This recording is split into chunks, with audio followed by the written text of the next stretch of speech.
دوستو، بزرگوں اور بھائیوں، ہم مسلمان ہیں۔ اللہ تبارک و تعالیٰ نے جو دین برحق ہمیں عطا فرمایا ہے، وہ دین ہماری تمام ضروریات کو پورا کرتا ہے۔ ہمیں یہ حکم دیا گیا ہے کہ ہم اللہ سے جب بھی مانگیں دنیا اور آخرت کی بھلائی مانگیں۔ ہمارے ہاں چونکہ ایک بڑا طبقہ ایسا ہوتا ہے الا ماشاء اللہ جس کو دنیاوی ضروریات پوری طرح گھیر لیتی ہیں اور دنیا داری کے مسائل ذہن پر، دل پر پوری طرح حاوی ہو جاتے ہیں۔ ہر وقت تصور یہی رہتا ہے کہ کسی طریقے سے میری دنیا داری مضبوط ہو جائے، میری دنیا داری مکمل ہو جائے، میرے روزمرہ کے کام پختہ ہو جائیں۔ اس کا لازمی نتیجہ یہ نکلتا ہے کہ انسان دینی کاموں کو بھی معاذ اللہ دنیا کے لیے کرنا شروع کر دیتا ہے۔ کعبۃ اللہ میں جا کر بھی، بیت اللہ شریف کا طواف کر کے بھی، حجر اسود کے بوسے کے بعد بھی، مقام ابراہیم پر نفل پڑھنے کے بعد بھی، حتیٰ کہ نبی اکرم صلی اللہ علیہ وسلم کی بارگاہ عالی مرتبت کی حاضری کے دوران بھی الا ماشاء اللہ لوگ دنیا ہی مانگتے رہتے ہیں۔ میرا فلانا کام ہو جائے، میرے بچوں کے معاملات سنور جائیں، فلاں کا مستقبل بہتر ہو جائے۔ دنیا کی خیر اللہ سے مانگنا برا نہیں، لیکن صرف دنیا ہی مانگنا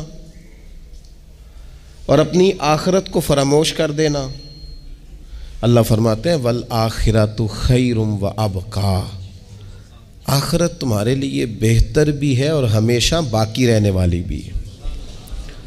قرآن مجید نے سورہ بقرہ کے اندر قریش مکہ کی اس عادت کا ذکر کیا ہے۔ فرمایا جب وہ حج کرتے تو ان کا طریقہ یہ تھا کہ وَمِنَ النَّاسِ مَن يَقُولُ رَبَّنَا آتِنَا فِي الدُّنْيَا، ان میں سے کچھ لوگ یہ کہا کرتے تھے کہ یا اللہ ہمیں دنیا عطا کر دے، ہمیں دنیا دے دے۔ رب فرماتا ہے وَمَا لَهُ فِي الْآخِرَةِ مِنْ خَلَاقٍ، ان لوگوں کا آخرت میں کوئی حصہ نہیں۔ مانگی بھی ہے تو صرف دنیا، حج کر کے بھی دنیا، اللہ کے گھر جا کے بھی دنیا، شیخ کا بیعت ہو کے بھی دنیا، دینی محفل سے مراد بھی یہ، دینی اجتماعات کر کے بھی، دینی مدارس قائم کر کے بھی، خانقاہ کا مسجد کا ماحول بنا کے بھی، اس سے بھی مطالبہ فقط دنیا کا۔ ان کفار کی اس عادت کو ذکر کر کے ہمیں سمجھایا گیا کہ جو فقط دنیا مانگتا ہے اس کا آخرت میں کوئی حصہ، اور فرمایا کچھ لوگ ایسے ہیں وَمِنْهُمْ مَنْ يَقُولُ رَبَّنَا آتِنَا فِي الدُّنْيَا حَسَنَةً، اچھا انہوں نے دنیا بھی مانگی تو صرف دنیا مانگی، حسنہ نہیں مانگی۔ اور یہاں فرمایا کچھ لوگ ایسے ہیں جو رب سے کہتے ہیں یا اللہ ہمیں دنیا میں بھی بھلائی عطا فرما، دنیا بھی دے تو حسنہ دینا، وہ دنیا دینا جو ہمارے دین کو تقویت دے، وہ دنیا دینا جو ہمارے اعمال حسنہ کو مضبوط کرے، دینی معاملات کو تقویت دے، دنیا بھی وہی عطا فرما۔ اور ساتھ کہتے ہیں وَفِي الْآخِرَةِ حَسَنَةً، یا اللہ ہمیں آخرت میں بھی بھلائی ہی عطا فرما، وَقِنَا عَذَابَ النَّارِ، اور ہمیں دوزخ کے عذاب سے بچا، اولئک لہم نصیب مما کسبوا، فرمایا ایسوں کو ان کی کمائی ہی ملے گی، جو انہوں نے کیا ہے وہ خوش نصیبی انہیں ضرور میسر آئے گی، چونکہ دنیا بھی مانگ رہے ہیں، آخرت بھی مانگ رہے ہیں۔ ہمیشہ کوئی بھی کام کریں کسی قسم کا بھی، اس میں یہ دیکھیں کہ کیا اس میں میرے لیے کوئی ذخیرہ آخرت بنے گا، کیا یہ کام میری قبر میں، حشر میں، قیامت میں میرے لیے کوئی فائدہ مند ہوگا۔ میں بڑے درد سے عرض کرتا ہوں بعض لوگ دینی کام کرتے ہیں اور ان سے جب سوالات کیے جاتے ہیں تو وہ بعض اوقات تکلیف دہ معاملہ ہو جاتا ہے کہ اس دینی کام کے پیچھے بھی وہ والا خلوص نہیں جو ایک مسلمان کا رب و رسول کے ساتھ ہونا چاہیے، اس دینی کام کے پیچھے بھی کچھ دنیاوی مقاصد موجود ہیں۔ تو اگر بڑی پگڑی اور بڑے جبے کے پیچھے بھی ایک دنیا دار چھپا ہوا ہو، لوگوں کو تو دھوکہ دیا جا سکتا ہے، رب و رسول کو تو نہیں نہ دیا جا سکتا۔ وہاں تو دلوں کا خلوص ہی پہنچتا ہے، وہاں تو نیتوں کا حسن ہی پہنچتا ہے۔ تو اللہ تبارک و تعالیٰ سے جب بھی سوال کیا جائے دنیا اور آخرت کی بہتری کا سوال کیا جائے۔ ایک لفظ ہے حدیث پاک میں جس کو عافیت کہتے ہیں، ترمذی شریف میں حضرت سیدنا عباس بن عبد المطلب رضی اللہ تعالیٰ عنہ، آپ کی روایت موجود ہے، فرماتے ہیں میں نبی پاک صلی اللہ تعالیٰ علیہ وسلم کی خدمت عالی مرتبت میں حاضر ہوا تو میں نے عرض کی یا رسول اللہ صلی اللہ تعالیٰ علیہ وسلم، مجھے ایسی چیز بتائیں جو میں اپنے رب سے مانگوں۔ چیز مانگنی ہوتی ہے نا، بعض اوقات موقع ملتا ہے تو کئی دفعہ انسان امتحان میں آ جاتا ہے، کیا مجھے موقع مل گیا ہے، مجھے کہا گیا کچھ مانگ لو تو بھلا میں کیا مانگوں۔ حضرت عباس بن عبد المطلب رضی اللہ تعالیٰ عنہ نبی پاک علیہ السلام کے پیارے چچا جان ہیں، عرض گزار ہیں یا رسول اللہ صلی اللہ علیہ وسلم مجھے بتائیے میں اپنے رب سے مانگوں تو کیا مانگوں؟ تو حضور نے فرمایا رب سے عافیت مانگو۔ کہتے میں کچھ دن رکا، کچھ دنوں کے بعد پھر حاضر بارگاہ ہوا اور عرض کی یا رسول اللہ صلی اللہ تعالیٰ علیہ وسلم مجھے بتائیے میں اپنے مالک سے مانگوں تو کیا مانگوں؟ تو حضور نے پھر فرمایا اللہ سے مانگنا تو عافیت مانگنا۔ بزرگ فرماتے ہیں یہ عافیت کیا ہے؟ عافیت یہ ہے کہ یا اللہ ظاہری پریشانیاں، باطنی پریشانیاں، اے اللہ ظاہر کے میل کچیل بھی دور ہو جائیں، باطن کے بھی دور ہو جائیں، اے اللہ ہر معاملے میں، ہر آزمائش میں، ہر دکھ میں ہمیں تیری پناہ نصیب ہو جائے، یہ عافیت ہے۔ اور صوفیہ کرام فرماتے ہیں عافیت سے بڑی نعمت کوئی نہیں اگر کسی کو میسر آئے تو، عافیت سے بڑا حسن کوئی نہیں اگر کسی شخص کو یہ نصیب ہو جائے۔ اور ایک اللہ والے نے تو ایک اور بڑا خوبصورت ترجمہ یہاں کیا ہے، وہ کہتے ہیں عافیت کا مطلب ہے دل کا قرار، عافیت کا مطلب ہے باطن کا سکون، عافیت کا مطلب ہے انسان کے مزاج کا حوصلہ، ٹھنڈک، بردباری۔ جس بندے کو عافیت نصیب ہو جاتی ہے گویا اللہ اسے سکون کی دولت عطا فرما دیتا ہے، تھوڑے پیسوں میں بھی سکون، بغیر شہرت کے بھی سکون، کوئی بات مان لے تب بھی سکون، کوئی دھتکار دے پھر بھی سکون، لوگوں کی گڈ بک میں ہو پھر بھی سکون، اور اگر لوگ سارے مخالفت میں آ جائیں تو چونکہ اللہ نے عافیت دی ہے پھر بھی سکون۔ اللہ تعالیٰ نے ان لوگوں کو قرار کی دولت، اللہ سے عافیت مانگی جائے، اس میں دنیا کی بھی بھلائی شامل ہے، آخرت کی بھی بھلائی شامل۔ نبی اکرم صلی اللہ تعالیٰ علیہ وسلم توجہ دلاتے کہ اللہ سے تم عافیت مانگو۔ ہمارا نا جی کیونکہ سب سے بڑا مسئلہ روحانی تربیت کا ہے، ہمارے ہاں باتیں ڈھیر سارے لوگوں کو آتی ہیں اور بہت زیادہ آتی ہیں، منصوبہ بندی کرنا، پلاننگ کرنا، اپنے معاملات کو خود سے کیسے لے کے چلنا ہے، کیسے ٹھیک کرنا ہے، اپنے حق میں دنیا کو کس طرح قائل کرنا ہے، یہ ڈھیر سارے لوگوں کو آتا ہے، اور اپنے حق میں دلائل کس طرح قائم کرنے ہیں، اس میں بہت سارے لوگ خود کفیل ہوتے ہیں، انہیں کسی سے مشاورت کی بھی ضرورت نہیں ہوتی۔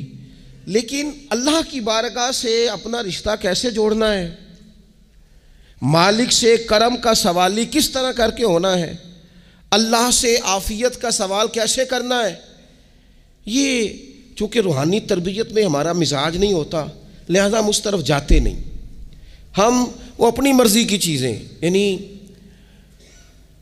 وظیفہ پوچھ کے گئے ہیں ایک صاحب، کچھ عرصے کے بعد آئے ہیں تو آ کے کہتے ہیں مولانا صاحب، پیر صاحب یا قاری صاحب یا فلاں صاحب، کسی سے بھی پوچھ کے گئے کس چیز کو نیک آدمی جانا، پھر لوٹ کر آ کے کہتے ہیں کہ آپ نے وظیفہ بتایا تھا پر کام کوئی نہیں ہوا۔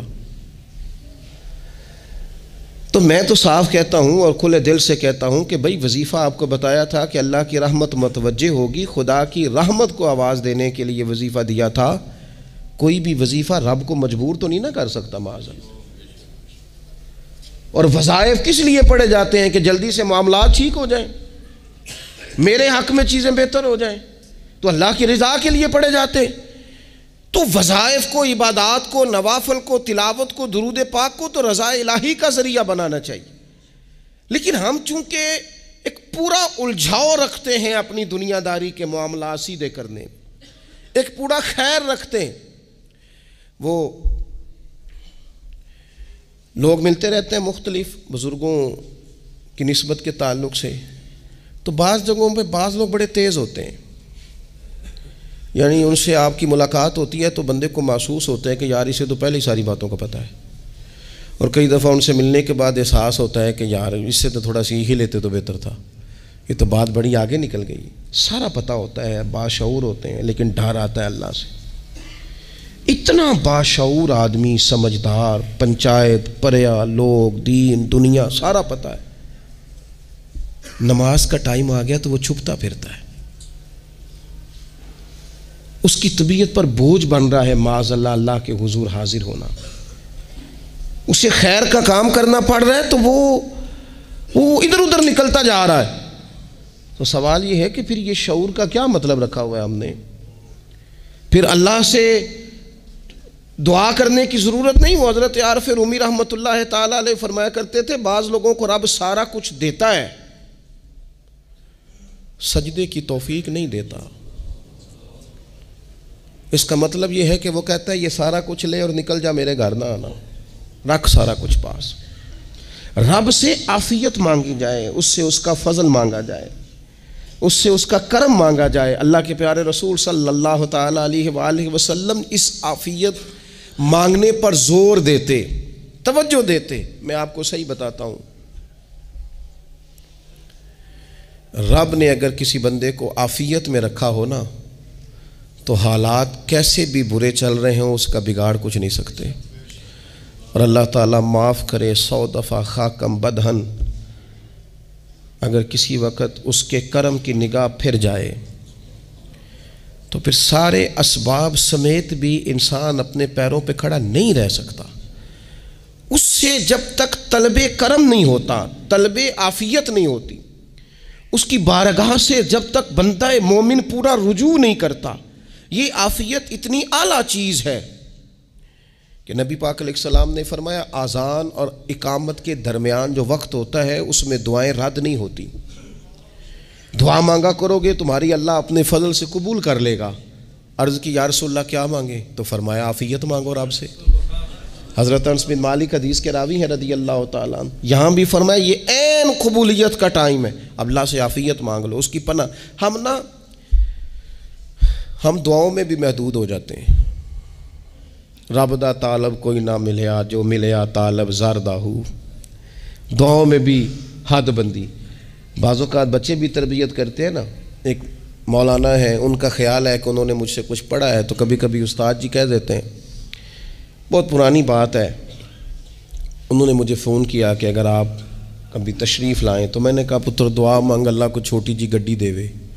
تو اس بچے نے میری بڑی تربیت کی، کہنے لگا استاد جی اللہ کو لو منگنی ہے تو وڈی ساری منگو، آپ نے محدود کیوں کیا کہ بھئی یہ چھوٹی سی اللہ گاڑی کیوں اللہ چھوٹی دے، رب دے تو بڑی دے اور رحمت سے دے، اللہ سے مانگنی ہے نا جی۔ ہم تربیت نہیں لیتے۔ میں نے اس کا شکریہ ادا کیا، میں نے کہا بیٹے تو نے بڑی سونی بات کی، اللہ تجھے اس کا اجر عطا کرے، اللہ تجھے برکات عطا کرے۔ اگر آپ نے سیکھنا ہے تو پھر آپ سیکھ لیں گے، اور اگر نہیں سیکھنا تو پھر یہی کہنا ہے ساری عمر لانگی بندہ کو نہیں ملیا، چونکہ مزاج نہیں ہے نا سیکھنے کا، اس لیے پھر ملا ہی کوئی نہیں، پھر ساری زندگی کو میسر ہی نہیں آیا، کسی نے نصیحت ہی نہیں کی، کوئی آنکھوں کو بھایا ہی نہیں، خود ہی بڑے سیانے تھے، خود ہی بہت بڑے تھے، اپنا قد ہی بڑا اونچا تھا، سب ٹھگنے چھوٹے اور کمزور اور بونے نظر آئے۔ عزیز بھائی، جب عافیت، ایک بزرگ تھے ہر وقت اللہ سے عافیت مانگتے تھے، ہر وقت اللہ سے عافیت مانگتے تھے، ہر وقت عافیت مانگتے تھے۔ لوگوں نے پوچھا، لوگ ان کو صالح جانتے تھے، نیک سمجھتے تھے کہ حضور آپ اور کوئی دعا مانگتے نہیں، عافیت ہی مانگتے ہیں۔ فرمانے لگے میں مانگا کرتا تھا شروع میں، بعد میں خیال آیا ہے اور بھی دعائیں مانگا کرتا تھا، یہ احساس بعد میں نصیب ہوا۔ فرماتے میں مزدوری کرتا تھا، مال برداری کرتا تھا، ایک جگہ پہ ڈیوٹی کر رہا تھا تو تھک گیا، اور وہ جو کام لینے والے لوگ تھے ان کا رویہ بھی بڑا ترش تھا، تکلیف ہوئی، تو میں نے اپنے مالک کی بارگاہ میں عرض کی مالک اگر 2 روٹی بغیر مجھے مشقت کے مل جائے دن میں تو تیری بارگاہ تو بڑی کریم ہے۔ کہتے وہ میں نے یہ دعا مانگ لی، ذرا میں تھوڑا آگے بڑھا تو 2 بندے آپس میں لڑ رہے تھے، میں ان کی صلح کرانے کے لیے، انہیں بچانے کے لیے آگے بڑھا، تو میں جس کو چھڑا رہا تھا دوسرے نے میرے اوپر ضرب لگا دی، میرا بھی سر پھٹ گیا۔ تھوڑی دیر کے بعد وہاں پولیس آ گئی، وہ تینوں کو لڑنے والا سمجھ کے اٹھا کے لے گئے، مجھے جیل ہو گئی۔ 2 روٹیاں بغیر مشقت کے روز ملنی شروع ہو گئی۔ دعا مانگی تھی نا کہ یا اللہ 2 روٹیاں مل جائے نا بغیر مشقت کے، کہتے ہیں وہ 2 روٹیاں روز ملتی، کوئی کام نہیں کرنا پڑتا تھا، پر جیل ہو گئی۔ فرماتے ہیں میں بڑا پریشان تھا، روز روٹیاں پابندی سے آتی اور بہترین آتی، کھانا ملتا۔ پھر کچھ عرصے کے بعد میں نے سوچا کہ یار یہ دعا تو قبول ہو گئی نا تیری، اب تو اگر اس پر کوئی الگ بات کرے گا تو وہ تو غلط کرے گا۔ کہتے پھر خود ہی میرے دل میں اللہ نے بات ڈالی اور میں نے عرض کی مالک 2 روٹیاں نہیں، مجھے تو عافیت چاہیے، مجھے تو عافیت دے، میرے اوپر تو کرم فرما، تو نظر رحمت کر، جے ایک قطرہ بخشے مینوں، جے ایک قطرہ بخشے مینوں تے کام بن جاندا ہی میرا، مہربانی کر، عافیت عطا کر۔ فرماتے پھر خدا نے کرم کیا، کہاں سے اسباب بنے میرے جیل سے چھوٹنے کے، کون کون میرے ضمانتی بنے اللہ ہی جانتا ہے۔ فرماتے ہیں دروازے بھی کھل گئے، رزق بھی ملتا ہے، صحت بھی میسر ہے، سجدہ بھی کر لیتا ہوں، سویرے تلاوت بھی کرتا ہوں، شام کو مدینے والے کی بارگاہ میں رج کے درود و سلام بھی عرض کرتا ہوں، میں ممکن ہوتا ہے تو کسی غریب کی داد رسی بھی کرتا ہوں۔ اب سمجھ آئی ہے، ربنا آتنا فی الدنیا حسنۃ وفی الآخرۃ حسنۃ وقنا عذاب النار۔ اب سمجھ آئی ہے رب سے جب بھی مانگنا ہے عافیت ہی مانگنی ہے، اس سے کرم مانگ۔ ہم نے محدود دعائیں رکھی ہوئی ہیں، محدود، وہ جی فلانا کام میرا ہو جائے تو بھئی وہ ایک ہو گیا، اس کے بعد پھر نئی ٹینشن بن جائے گی، نہیں میں جی بچوں کی شادی کر لوں جی پھر میں فارغ ہوں۔ آپ شادی کر کے دیکھیں، لاگو پتہ جائے گا کیسے فارغ ہوتے ہیں۔ آپ یہاں رکتے کیوں ہیں؟ آپ خدا سے عافیت کیوں نہیں طلب کرتے؟ اس کی بارگاہ سے وہ کیوں نہیں مانگتے کہ جو ایک قطرہ ملے تو دنیا اور آخرت کے سارے کام ہو جائے؟ اس سے اس کی رحمت کا سوال کرے، اس سے اس کے کرم کا سوال کرے۔ اللہ کی بارگاہ میں بھی حاضر ہونا اور جچی تلی اور جناب ناپ تول کر اور محدود چیزوں کا سوال کرنا، مالک سے مانگیں، اور وہ جب دیتا ہے تو دیتا بھی بے حساب ہی ہے۔ وہ جب عطا کرتا ہے تو کرم کے دروازے کھول کے عطا کرتا ہے، ورنہ تو ایک الجھن سے انسان نکلتا ہے دوسری میں الجھ جاتا ہے، ایک گتھی کو سلجھاتا ہے۔ پھر اقبال رو پڑے تھے، کہنے لگے میں عقل کی گتھیاں سلجھا چکا ہوں، یا رب مجھے صاحب جنوں کر دے۔ اللہ یہ بڑا میں نے ہیر پھیر دیکھ لیا، مجھے دیوانہ بنا، اب مجھے جنون ہو، اب میں کسی کے لیے رویا کروں، اب میں کسی کی یاد میں تڑپا کروں، اب میں رات کسی کے لیے میری آنکھیں بیدار رہیں۔ یہ بڑی ہو گئی دنیا داری، عقل کی گتھی حالانکہ نہیں سلجھتی، پر اقبال کہتے ہیں عقل کی گتھیاں سلجھا چکا ہوں، یا رب مجھے صاحب جنوں کر دے۔ اور پھر کہنے لگے بجھی عشق کی آگ اندھیر ہے، اب یہ مسلمان نہیں یہ خاک کا ڈھیر ہے، تو مٹی بن کے رہ گیا۔ کیا کہاں اپنی ساری توجہات کا قبلہ کس چیز کو؟ میرے عزیزو اللہ سے عافیت۔ نبی پاک علیہ الصلوۃ والسلام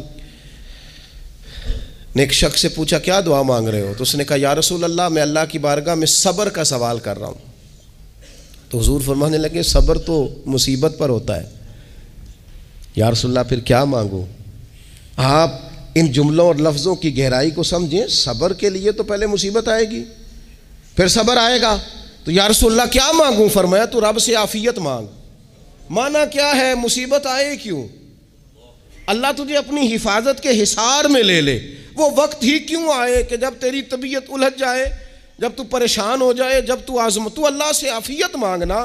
جب تو عافیت مانگے گا تو اگر کبھی مشکل آئے گی بھی نا تو خدا پھر اپنے فضل سے مشکل سے نکلنے میں رستہ بھی بڑی جلدی عطا فرمائے گا اور تیرے اوپر فضل فرمائے گا۔ اگر عافیت، یہ جو ہم نبی پاک کی امت ہے نا، تو یہ ہمارے گرد اللہ کے فضل اور اس کی رحمت کا حصار ہے، یہ حصار ہے ہمارے گرد۔ وہ درویش نے کہا تھا نا کہ کروں شکر کتنا اور کروں فخر کتنا کہ تیرے کرم نے مجھے فائز المرام کیا، دیکھو بنا کے سید عالم کا امتی مجھ کو گناہ سے پہلے ہی بخشش کا انتظام کیا۔ ابھی میں نے غلطی کی نہیں لیکن مجھے حضور کا غلام بنا دیا، بخشش کا بندوبست پہلے ہو گیا۔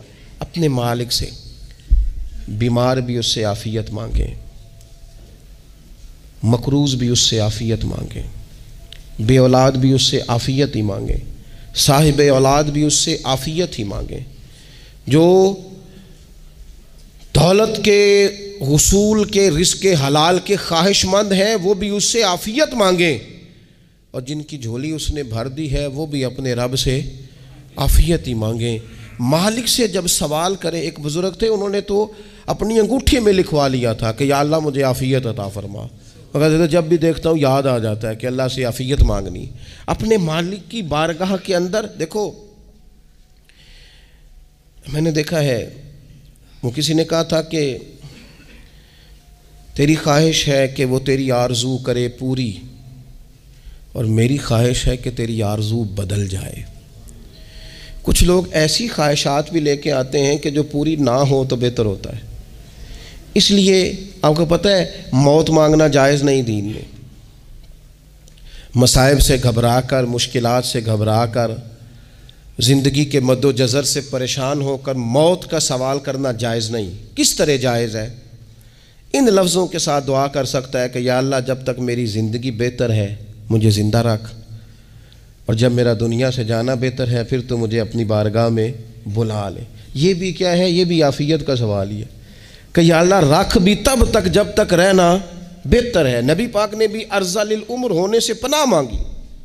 ہمارا یہ مزاج بن گیا ہے کہ ہم اپنے حق میں ایسی چیزوں کا سوال کر رہے ہوتے ہیں جو کئی دفعہ ہمیں مل جائیں تو ہمارا نقصان کریں. قرآن حکیم ایک جگہ پہ اللہ کریم نے فرمایا ہے کہ اگر سب لوگوں کو مال دے دوں تو بغاوت کریں، فساد ہو جائے. کیا مانا؟ کہ اپنا نقصان کر بیٹھے لوگ.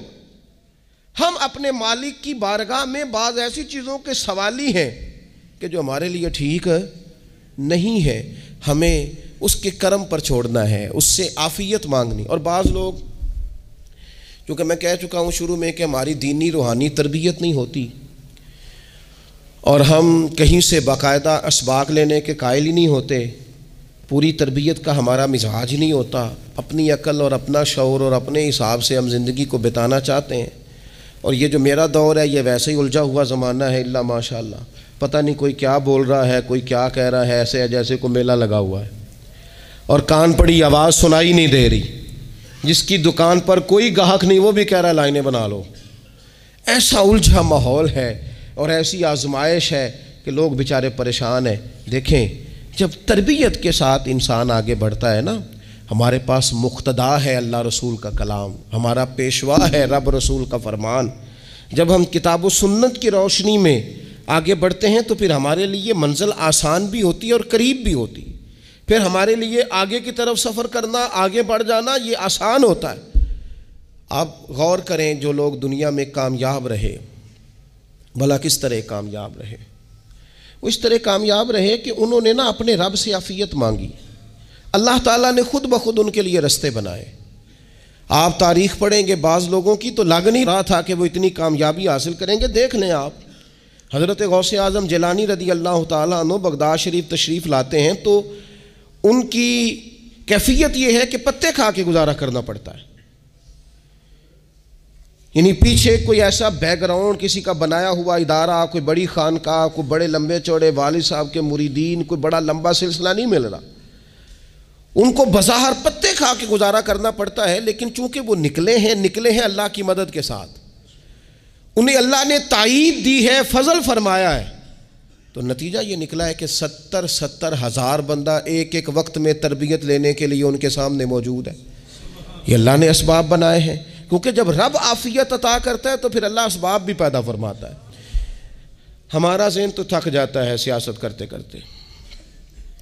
ہم تو جناب پوری ترتیب سے ہمیں سلیقہ آتا ہے کس طرح کر کے کس بندے کو کیسے قائل کرنا ہے. پورے طور پر ہم وہ ساری زندگی سیاست کرتے رہتے ہیں. وہ خاندانوں میں بھی چلتی ہے، گلی محلے میں بھی چلتی ہے، دوستوں میں بھی چلتی ہے، اور بعد میں پتہ چلتا ہے کہ یہ پتے کھیل کون رہا تھا. اصل میں صلح کرانے والا تھا کہ لڑائی کرانے والا تھا. یہ سب کا خیر خواہ تھا، یہ سب کی ذہن کے اندر فطور کی آمیزش ہی اس شخص کی وجہ سے تھی. ہم چونکہ وہ خاص عافیت اللہ سے نہیں مانگتے، ہماری مخصوص سیاست ہوتی ہے سبھی کو راضی رکھو. اس کا نتیجہ یہ نکلتا ہے کہ ایک ٹائم آتا ہے کوئی بھی راضی نہیں رہتا. ہم اگر اپنے مالک کی طرف رجحان کریں اور اللہ نے جو ہمیں شعور دیا ہے اس شعور کو لے کر اللہ کی بارگاہ کی طرف بڑھیں. آپ یقین کریں اعلیٰ حضرت بریلوی رحمۃ اللہ علیہ کی کتابیں ہیں، ایک ایک کتاب پر PhD ہو رہی ہے، اور انہوں نے 150 سال پہلے بیٹھ کر جو کچھ لکھا تھا بین ہی لفظ بلفظ اس کی ضرورت آج محسوس ہو رہی ہے اور آنے والے وقت میں بڑھ رہی ہے. لیکن ان کے پاس کوئی ٹیم نہیں تھی، 50 لوگ نہیں تھے جو ان کے پاس بیٹھ کے لکھواتے، اپنا پریس نہیں تھا، ایسے لوگ نہیں تھے کہ جن کو پتہ ہوتا کہ کتاب ہم کل چھاپیں گے اور اتنے فیصد یہ مارکیٹ میں نکل بھی جائے گی. ایسا کچھ نہیں تھا. کیا تھا؟ اللہ کی مدد ساتھ تھی، تائید ایزوی ساتھ تھی، اللہ نے اپنی عافیت میں رکھا تھا. وہ قرآن مجید کی آیت کا ترجمہ کرتے ہیں نا اعلیٰ حضرت اہدنا الصراط المستقیم، یا اللہ ہمیں سیدھی راہ پہ چلا. بہت سارے مفسرین نے کہا اے اللہ ہمیں سیدھا راستہ دکھا، فرماتے ہیں اے اللہ ہمیں سیدھی راہ پر چلا۔ تو کسی نے کہا حضور یہ چلا اور دکھا میں کیا فرق ہے؟ فرمانے لگے دکھانے کا مطلب یہ ہوتا ہے کہ کسی نے پوچھا میں نے گجرانوالہ جانا ہے، تو دکھانا یہ ہے کہ اسے کہا یہاں سے باہر نکلو، روڈ پہ چڑھ جاؤ، سیدھے جاؤ گے، ایک پول آئے گا اسے کراس کرنا، نیچے اترنا، وہاں سے شہر شروع ہو جائے گا۔ پھر اس نے اگر کوئی اندرونی جگہ شہر کی پوچھ لی تو اس کو کہا کہ رائٹ ہو جانا، پھر لیفٹ ہو جانا، پھر آگے کسی سے مزید۔ یہ ہے راستہ دکھانا، اور ایک ہے چلانا۔ اس نے کہا میں نے گجرانوالہ جانا ہے، تو اس نے کہا ساتھ بیٹھنا میری گاڑی پہ، جہاں تو نے جانا ہے میں چھوڑ کے آتا ہوں۔ یہ راستے پہ چلانا ہے، یہ مقام تفکر ہے، آپ اس پر غور فرمائیں گے۔ کہتے ہیں یا اللہ تو ہمیں راستہ دکھائے گا اور دکھاتا ہے، لیکن چاروں جانب شیطان بھی تو بیٹھا ہے نا، فتنے بھی تو ہے نا، تو اگر تیری رحمت ساتھ رہے، مانا کہ محبت کے سفر میں ہر گام پہ 100 مشکل ہے، لیکن یہ سفر آسان بھی ہے اگر ساتھ تمہارا ہو جائے۔ اگر تو ساتھ چلے تو پھر یہ سفر مشکل ہے۔ وہ ہارون رشید نا اپنے محل کی چھت پہ ٹہل رہا تھا، سب سے اوپر والے چوارے پر، نیچے سے حضرت بہلول دانا گزر رہے تھے، اوپر اس کے ساتھ سپاہی بھی تھے، گن مین بھی تھے۔ اس نے کہا یہ بابا تو ذرا اوپر اٹھاؤ۔ انہوں نے ایک ڈولی، ایک ٹوکری سمجھ لیں، اس کو رسیاں باندھ کے نیچے پھینکا۔ نیچے جو سپاہی تھے ان کو کہا کہ یہ بابا جی کو پکڑ کے اس میں بٹھاؤ۔ انہوں نے جبرن تھاما بابا جی کو، اس میں ڈالا، اوپر والوں نے کھینچ لیا۔ 2-3 منٹ لگے۔ ہارون رشید کے سامنے حضرت بہلول دانا پہنچ گئے تو تھوڑے ناراض بھی ہوئے کہ یہ کوئی طریقہ تو نہیں نا بلانے کا۔ ملاقات ہوئی تو کہا کیوں بلایا؟ کہنے لگا ایک مسئلہ پوچھنا تھا۔ فرمانے لگے بادشاہ ہے نا، تیرے مسئلے پوچھنے کا بھی اپنا ہی انداز ہے، پوچھ مسئلہ۔ کہنے لگا بابا پوچھنا تھا کہ آپ اللہ تک کیسے پہنچے؟ حضرت بہلول دانا چپ کر گئے۔ 2-4 منٹ کے بعد کہنے لگے جس طرح ابھی زمین سے تیرے تک نہیں پہنچا، بالکل اسی طرح ہی پہنچ گیا ہوں رب کریم کی بارگاہ تک، اور وہ بھی جو اس نے کرم فرمایا ہے، ورنہ میں تو نہیں سمجھتا کہ میں پہنچ گیا ہوں، وہ بھی اگر تیری خوش گمانی ہے۔ تو ہارون رشید کہنے لگا مجھے سمجھ نہیں آئی۔ فرمانے لگے تو بادشاہ جو ہے اتنی جلدی کیسے سمجھ میں آئے گی تجھے بات؟ فرمانے لگے اگر میں تجھ سے ملنا چاہتا نا تو میں ایک درخواست لکھتا، پھر کسی وزیر سے سفارشی سائن کراتا، پھر وہ جمع کراتا، پھر مجھے ٹائم ملتا کہ فلاں دن فلاں تاریخ فلاں ٹائم آ جانا، پھر آ کے میں لائن میں لگتا، پھر بھی تو بادشاہ ہے، تیرا موڈ بنتا ملنے کا کہ نہ بنتا۔ جب میں چاہتا تو پتہ نہیں کتنا ٹائم لگ جاتا، جب تو نے چاہا ہے نا تو 1 منٹ بھی نہیں لگا۔ فرمانے لگے میں نے دعویٰ ہی نہیں کیا کہ میں جد و جہد کر کے پہنچوں گا، میں نے تو رب کی بارگاہ میں عاجزی کی ہے، پھر رب نے ہی کرم فرمایا ہے، اسی نے مہربانی کی ہے۔ مانا کہ محبت کے سفر میں ہر گام پہ 100 مشکل ہے، لیکن یہ سفر آسان بھی ہے اگر ساتھ تمہارا ہو جائے۔ اس کے کرم کا ساتھ رہا ہے، اس سے عافیت مانگی ہے، اپنے آپ کو اس کے سپرد کیا ہے تو اس نے کرم کر دیا۔ جب تک یہ مزاج نہیں ہم بناتے کہ مالک سے عافیت کا سوال کریں، اپنے آپ کو اپنے رب کے حوالے کر دیں، اس کی رحمتوں کے سپرد کر دیں، اتنی دیر تک زندگی میں ٹھہراؤ نہیں آتا، قرار نہیں آتا۔ مشکات میں موجود ہے، اللہ کے پیارے رسول صلی اللہ تعالیٰ علیہ وسلم تیمارداری کے لیے گئے تو صحابہ کرام فرماتے ہیں وہ بندہ نا اتنا پتلا نحیف اور لاغر ہو گیا تھا جس طرح چڑیا کا بچہ ہوتا ہے، کمزوری ضعف طاری تھا۔ تو محبوب کریم نے اسے دیکھا تو بڑے کریمانہ انداز میں کریم فرمانے لگے تو کوئی دعا نہیں مانگتا، تو عافیت نہیں مانگتا اللہ سے؟ عرض کی یا رسول اللہ صلی اللہ تعالیٰ علیہ وسلم، میں نے اپنے رب کی بارگاہ میں عرض کی ہے مالک قیامت کا عذاب بڑا سخت ہے، میں نہیں برداشت کر سکتا، تو نے اگر مجھے کوئی سزا دینی ہے تو یہیں دے لے، قیامت کو نہ دینا۔ تو کہتے ہیں محبوب فرمانے لگے سبحان اللہ، او خدا کے بندے تو رب کی سزا دنیا میں بھی نہیں سہ سکتا، اللہ سے یہ بھی سوال نہ کر، تو رب سے کہہ ربنا آتنا فی الدنیا حسنۃ وفی الآخرۃ حسنۃ وقنا عذاب النار، تو رب سے دنیا میں بھی حسنہ مانگ، بھلائی مانگ، تو آخرت کے لیے بھی بھلائی مانگ، تو اس سے عافیت کا سوال کر۔ تو نے یہ سوال کیوں کیا؟ عرض کی یا رسول اللہ کرم ہو گیا ہے، مجھے سمجھ آ گئی ہے، اب میں اسی طرح ہی کروں گا۔ عزیز دوستو ہم کہاں سہ سکتے ہیں؟ ہم دنیا میں رب کی سزا ہم نہیں سہ سکتے، ہم کمزور ہیں تو گرمی نہیں سہ سکتے، شدید سردی نہیں سہ سکتے، شدت کی بھوک لوگ نہیں سہ سکتے، کوئی آزمائش نہیں سہ سکتے۔ وہ جو لوگ بعض اوقات کہہ دیتے ہیں نا جی فلاں چیز ہمارے اعمال کا نتیجہ ہے، تو میں کیا کرتا ہوں، نہ کو یار، ہم تو یہ بھی نہیں سہ سکتے، ہم کہاں برداشت کر سکتے ہیں، ہمیں تو وہ معاف ہی فرمائے، ہم حساب والے ہے ہی نہیں، ہم تو صرف معافی والے ہیں۔ ہم سے نہ حساب پوچھے، اس نے حساب پوچھا تو پھر تو بڑی مشکل ہو جائے گی، اگر اس نے حساب پوچھا تو بڑی رسوائی ہو جائے گی، اگر حساب پوچھا تو مشکلات سامنے دکھائی دینے لگ جائیں گی۔ ہم سے تو وہ درگزر والا معاملہ کرے، ہم سے تو وہ کہے جا میں نے محبوب کے صدقے تجھے معاف کیا، جا تیرے لیے رحمت اور بخشش والا فیصلہ کیا۔ وہ کوئی سبب، اس کی رحمت کسی سبب کو دیکھ لے اور درگزر کر لے۔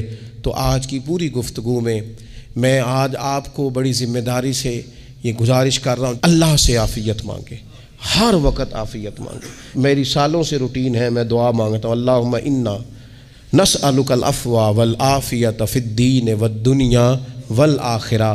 اور یہ خاموش تبلیغ ہوتی رہی، میں مانگتا رہا، کئی بچوں کو ویسے یاد ہو گئی، اس کو یاد کر لیں، اللہ سے عافیت مانگیں، دین میں، دنیا میں، آخرت میں، اس کو اپنا مزاج بنائیں۔